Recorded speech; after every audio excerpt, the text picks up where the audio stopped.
Welcome to the Your Courageous Life podcast, where we explore what it really means to transform fear, burnout, and perfectionism with the practice of courage. I'm Kate, author of the books 100% Fully Alive and The Courage Habit, creator of YourCourageousLife.com, and head of the CLCC Coach Training Program at TeamCLCC.com. If you're someone who feels deeply, thinks critically, and wants to stay grounded in a world that can feel like too much, then this is the podcast for you. Learn evidence-based and heart-centered tools to practice courage so that who you are on the inside becomes how you live, lead, and show up on the outside. And now, let's get into today's episode. Something that I've noticed over the years of talking about courage is that sometimes people say, I don't know that I want to feel courageous so much as I want to feel confident. And I recognize that sometimes people just need to find the word that feels more like their word. I get it. And so I wanted to talk about confidence today because I think there are reasons why people don't feel confident that have to do with habits or ways of being or narratives they go into, that they are just operating unconsciously. They don't even realize that they're doing it. And specifically, I'm going to talk today about maybe why you don't feel confident even though you're going, I know I'm smart, I know I'm capable, I know I'm working on myself.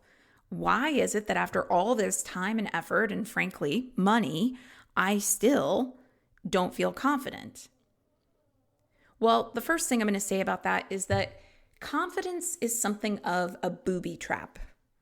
I can't help but think of the movie Goonies, by the way, when I say that. Gen X, represent. And if you are not Gen X, but you know the Goonies movie, and great. If you haven't watched the Goonies movie, there's your homework right there. Stop this episode right now and go watch the Goonies. It's so good. It's actually not called The Goonies, I don't think. I think it's just called Goonies. But anyway, it is a really funny movie. And there's a joke in there about booby traps. And once you see the joke, you'll be like, oh, this is so ridiculous, but also so cute and funny. Anyway, back to confidence. It's something of a booby trap. And I say that because I think that people look at what's happening online and the image that gets projected, and they think that those people are confident. And I'm here to tell you, I've met a lot of the coaches that you're looking at, and behind the scenes, they all have moments of self-doubt.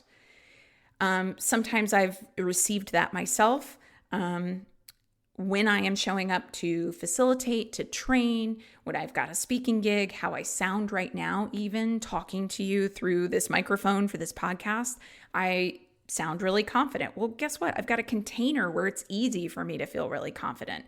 I've got an outline in front of me on the screen. I know what I'm going to talk about today. I've also walked through some experiences that have taught me a lot, and I've done a debrief on those, and I've gone, what have I learned? And all of that. And every time I'm doing things like that, I build my confidence. This right here, me recording this podcast, those places where you see the really great photo of somebody online who's just smiling with their beautiful hair and white teeth, that is all so manufactured. Put any of those people on a stage and tell them, hey, I'm going to give you 5 minutes to learn about a topic that you've never studied before, and then I want you to give a talk about it. They would not feel so confident. Anytime someone's outside their comfort zone, they don't feel confident. I know that I've said a couple of times talking to people about marketing, whenever I've given a marketing talk, the first time that I ever created a podcast, it took me hours. I kept stumbling over my words. I worried that things weren't perfect. I rambled and I went, what is it I'm really trying to say here? Now, this is episode, 161, I think, of the Your Courageous Life podcast. I've also been a podcast guest for other people's podcasts multiple times. I also have another podcast called the Craft of Coaching podcast that has 100+ episodes. I've put in my hours practicing. I can knock out an episode really easily now.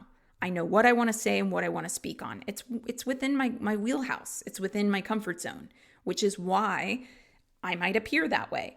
But you put me in an environment where I don't know what I'm doing. I've never done it before. Of course, I'm not going to feel confident.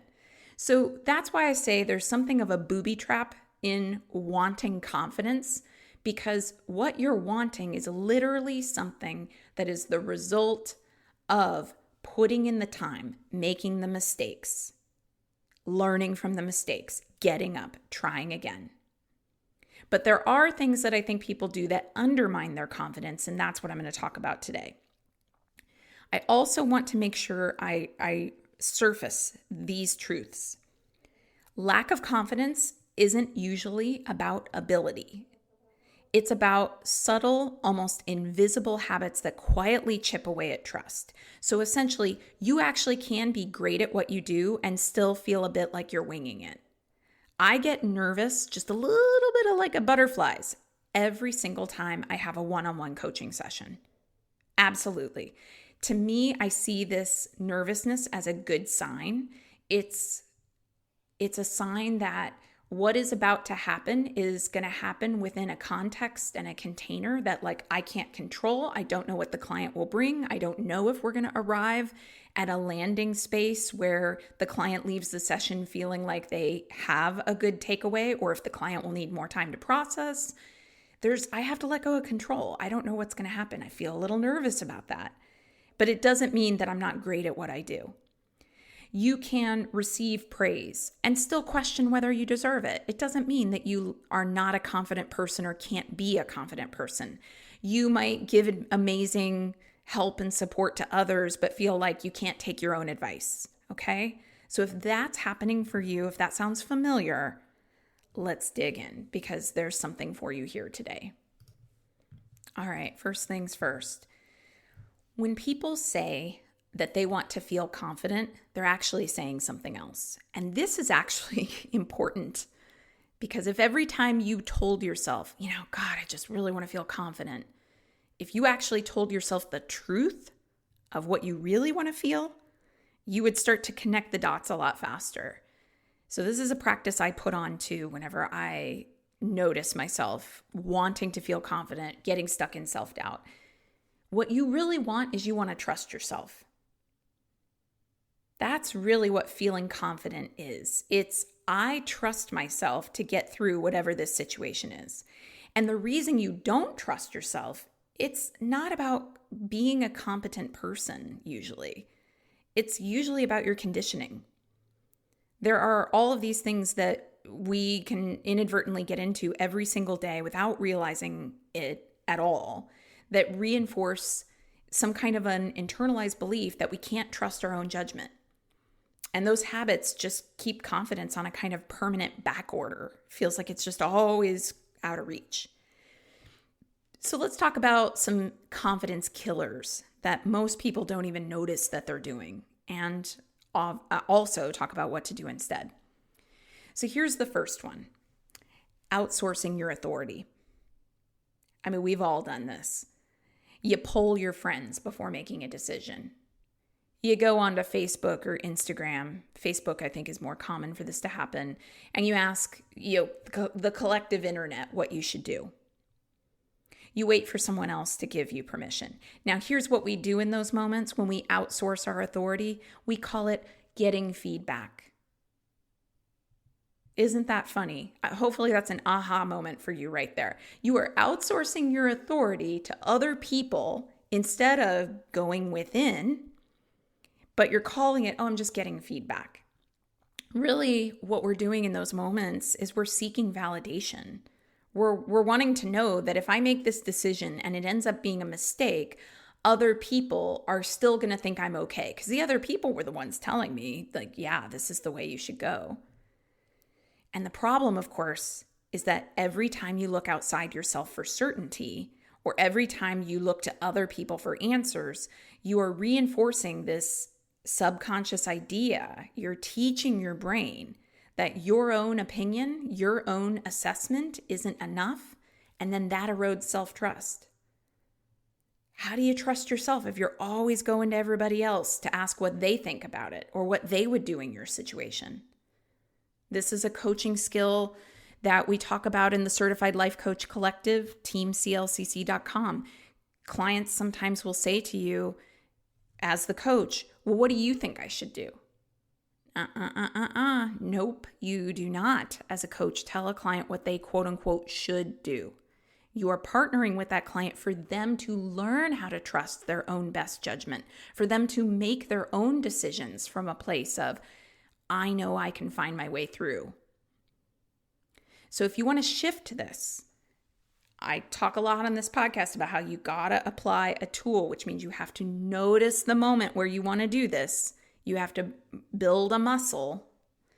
You want to shift this. Start making one small decision a day without asking anyone what they think. This is a practice that sometimes I've worked on with clients of mine for private one-on-one coaching. What are some small decisions that normally you would defer to other people over that you can start making for yourself without asking anyone what they think? Let it be low stakes, lower the bar so that you can jump over it.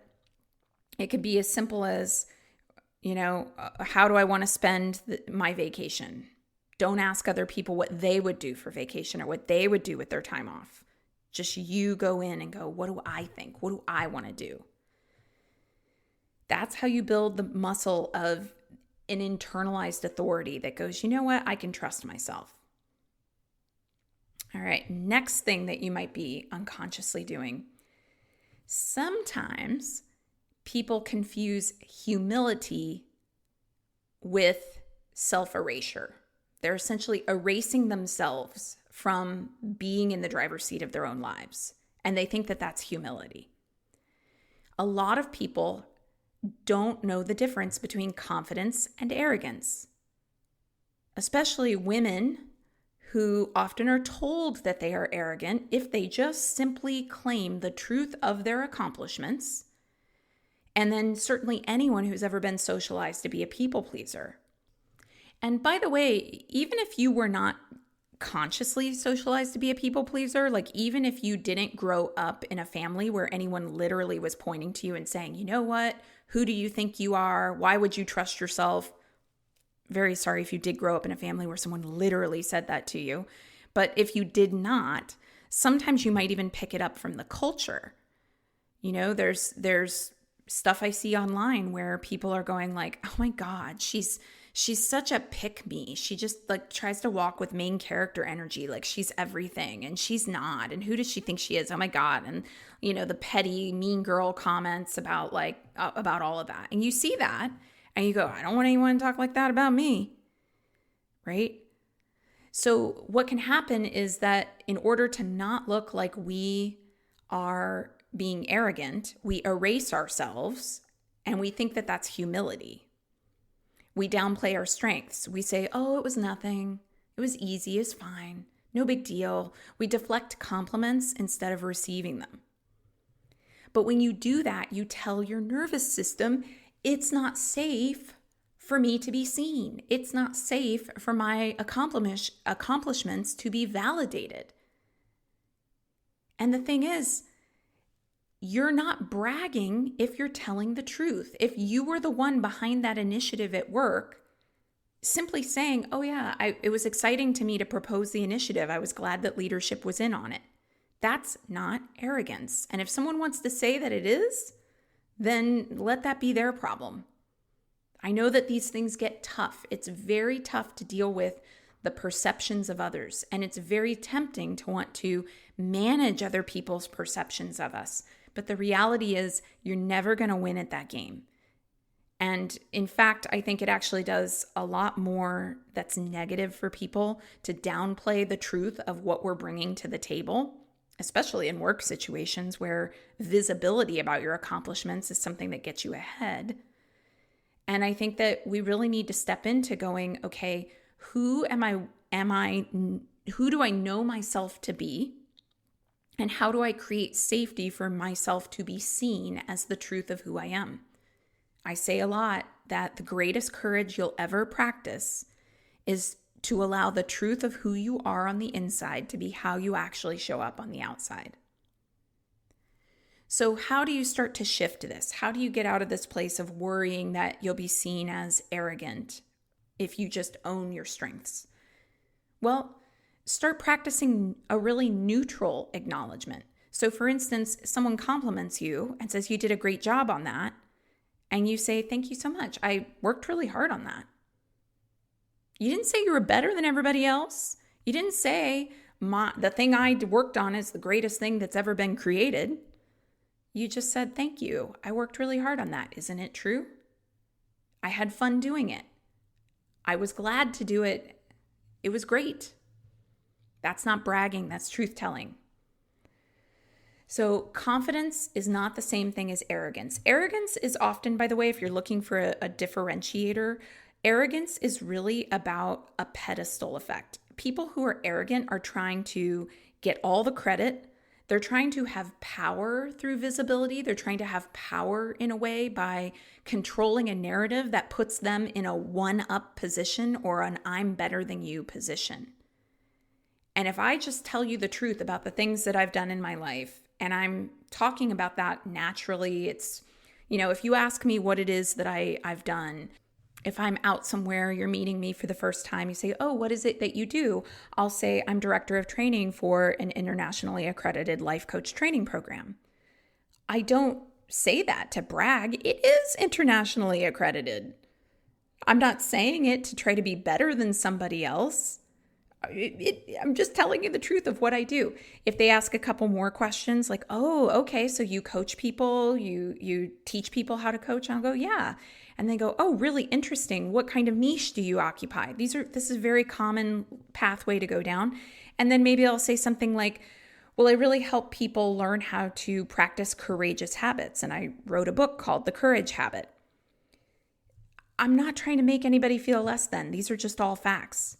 And if they say, oh, that's really cool, I'll say, yeah, it's a really interesting line of work. I have a lot of fun with it.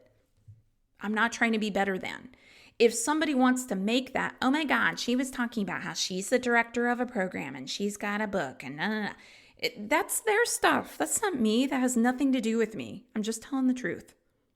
So confidence isn't arrogance.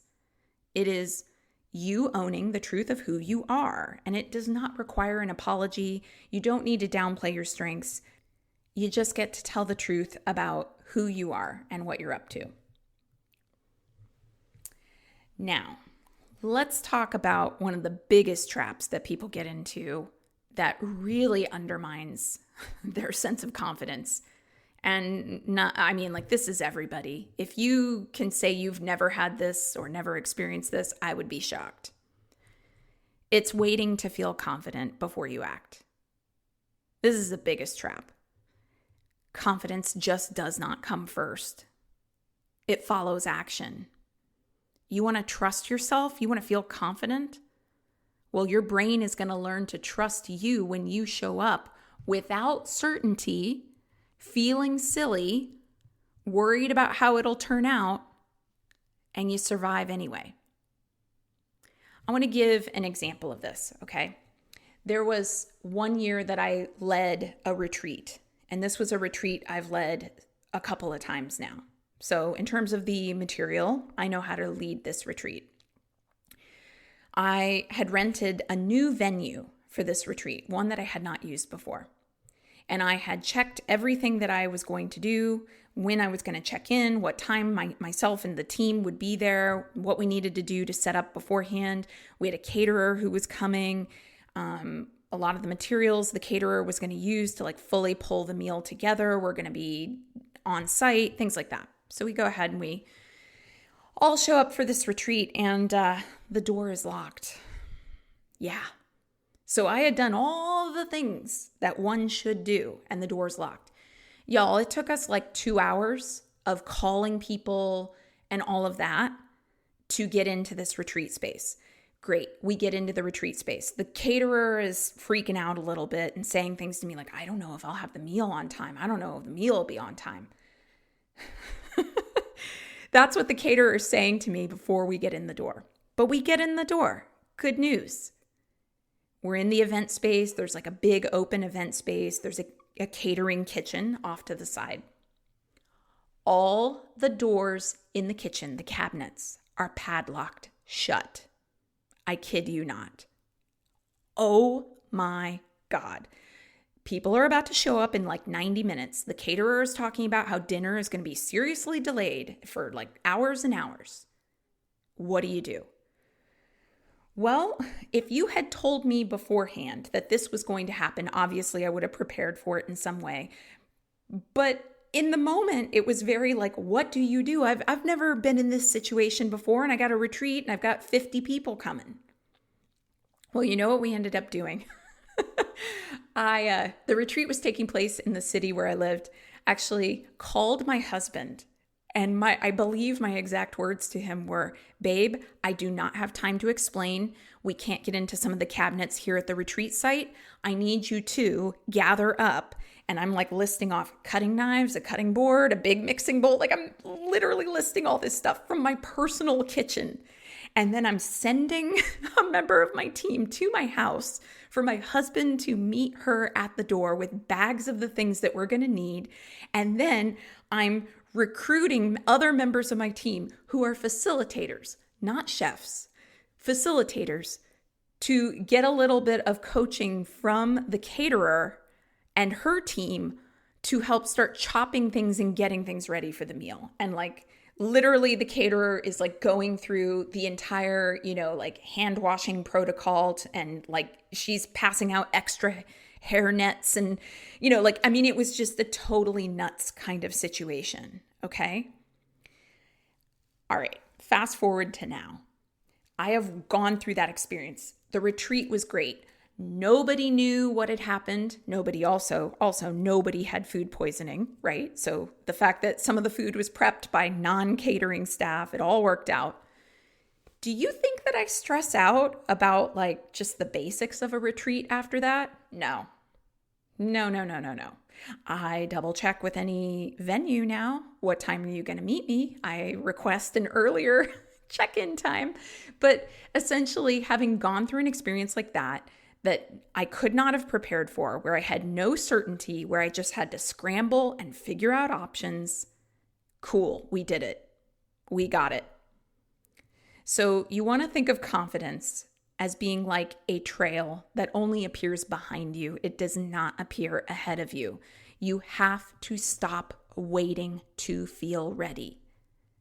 You have to start doing small, brave things now, and you're gonna do them imperfectly, and sometimes it's gonna be visible, and that's very human.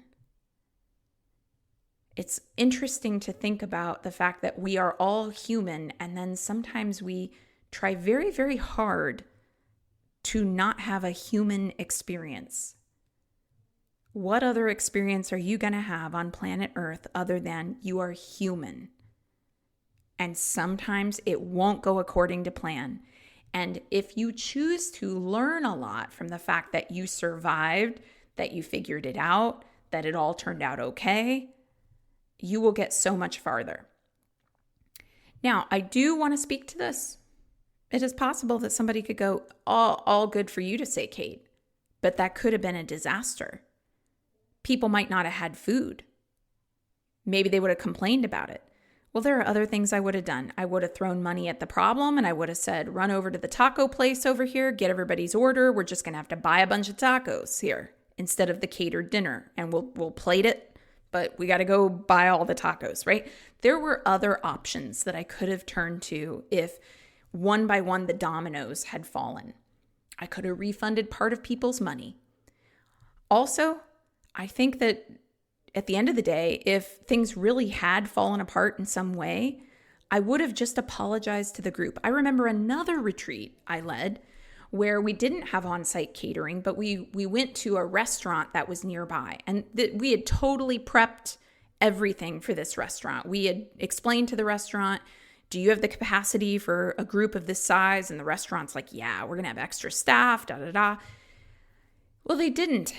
It happened that they didn't. And there were people who waited 45 minutes for their orders. They weren't getting their orders taken in a timely manner. By the time they got their orders, they had to basically take them to go and eat them in the retreat room. Well, you live and you learn. Number one, never used that restaurant again. And number two, everybody did get fed that day. We rerouted a couple of activities, looked at the schedule as a team. People who had to get their orders to go, we just kind of created some space for them to be able to eat their order. And then I apologized. I went to each person and said, I'm really, really sorry about this experience. That's not the experience that we wanted you to have. So look, nobody from that experience said, that's it, I hate you, I'm never going to talk to you again. And honestly, if they had, I would have gone, okay, that's your choice. Because I know I got a lot of things to offer other than beating myself up for a mistake, let's call it a mistake, or a situation that I really had no control over. I did everything in my due diligence to make it right. And if somebody just really wants to rub my nose in the poop of that mistake, probably best thing that they don't actually come to any other retreats with me. We're good. I don't need them to come if that's the attitude they're going to have. And I think that sometimes we get so hung up on this idea that if we don't do things right and then people don't like us or people judge us, that'll be the worst thing. But I actually think the worst thing would be continuing to be in contact with people who would treat us that way for very normal human mistakes or circumstances that are outside of our control. Stop waiting to feel ready. Action first. Confidence and self-trust come from that.